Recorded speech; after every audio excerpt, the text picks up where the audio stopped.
नमस्कार, बहुत स्वागत। मैं हूं आपके साथ ऋतु ज्ञानवानी। महाराष्ट्र में छिड़े हिंदी मराठी विवाद में पिछले दिनों काफी बयानबाजी हुई थी। अब मनसे चीफ राज ठाकरे ने बीजेपी सांसद निशिकांत दुबे को अपनी स्टाइल में जवाब दिया है। पहले मुंबई से लगे मीरा भाईंदर में सभा के दौरान राज ठाकरे गरजे।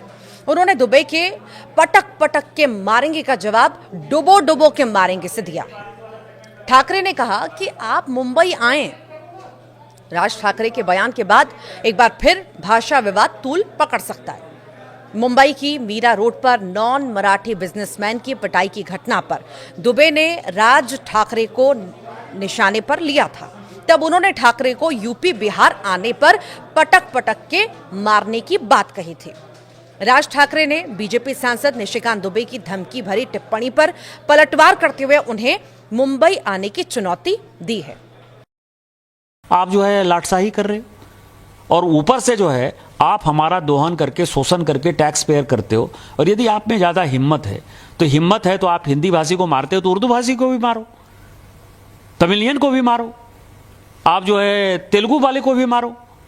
आप जो इस तरह की घटिया हरकत कर रहे हो, और मैंने हमेशा कहा है कि जब अपने घर में हो, महाराष्ट्र में हो, यदि बहुत बड़े बॉस हो तो चलो बिहार, चलो उत्तर प्रदेश, चलो तमिलनाडु, तुमको पटक पटक के मारेंगे। कसम काय बोलला? मराठी लोगों को हम यहां पे पटक पटक के मारेंगे। तुम मुंबई में आ जाओ,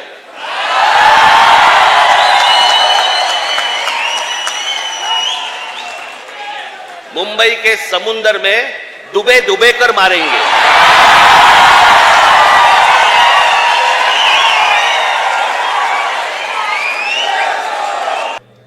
महाराष्ट्र नवनिर्माण सेना प्रमुख राज ठाकरे ने भाजपा सांसद निशिकांत दुबे की पटक पटक के मारेंगे टिप्पणी पर पलटवार किया और भाजपा नेता को मुंबई आने की चुनौती दे दी है। महाराष्ट्र में भाषा की बहस के बीच ठाकरे ने हिंदी में कहा कि भाजपा के एक सांसद ने कहा है कि मराठी लोगों को हम यहां पे पटक पटक के मारेंगे। आप मुंबई आइए, मुंबई के समुंदर में डुबो डुबो कर मारेंगे। ठाकरे की एक टिप्पणी निशिकांत दुबे द्वारा शुक्रवार को अपने तुमको पटक पटक के मारेंगे वाले बयान का बचाव करने के बाद आई है। दुबे ने कहा था कि मुंबई सिर्फ मराठियों के लिए नहीं है।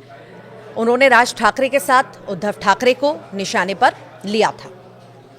दरअसल मुंबई के पास मीरा भाईंदर में एक रैली में बोलते हुए राज ठाकरे ने यह भी चेतावनी दी कि अगर महाराष्ट्र के स्कूलों में कक्षा 1 से 5वीं तक हिंदी अनिवार्य कर दी गई तो उनकी पार्टी स्कूल बंद कर देगी। उन्होंने ये भी कहा कि महाराष्ट्र में रहने वाले सभी लोगों को मराठी सीखनी चाहिए। मनसे प्रमुख ने कहा, मैं मराठी और महाराष्ट्र के लोगों के मामले में कोई समझौता नहीं करूंगा।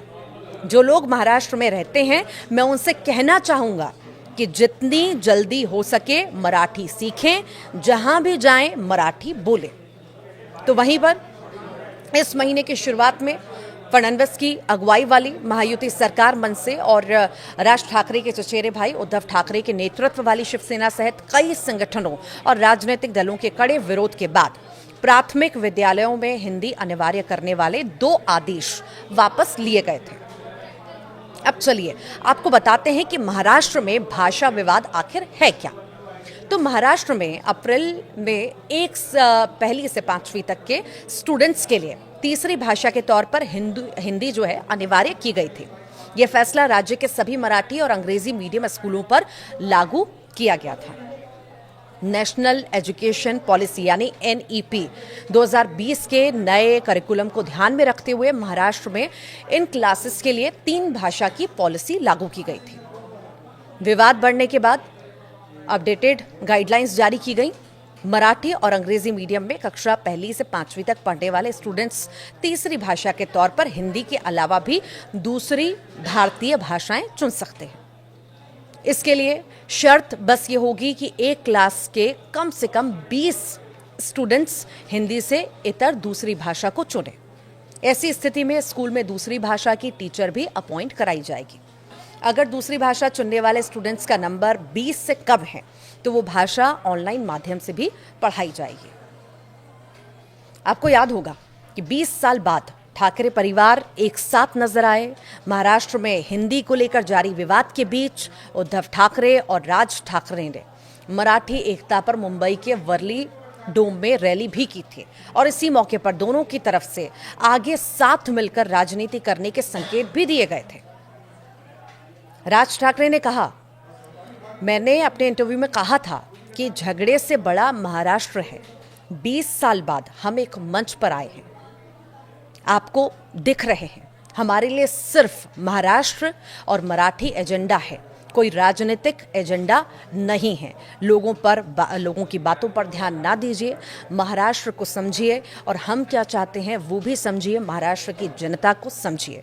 अब ये बयान पर विवाद हम ये कह सकते हैं कि अब नहीं रुकेगा। जिस तरह से एक के बाद एक बयानबाजी ये भाषाओं को लेकर हो रही है और अपने अपने तर्क दिए जा रहे हैं, अब ये भाषा पर विवाद कहाँ जाकर पहुँचता है और क्या मोड़ लेता है और कितनी सियासत होती है, देखना बेहद ही दिलचस्प होगा। क्योंकि लड़ाई में जिस तरह से शब्दों की मर्यादा का उल्लंघन हो रहा है वो बार बार एक नई बहस को जन्म भी दे रहा है। आप क्या सोचते हैं? कमेंट बॉक्स में ज़रूर बताइएगा।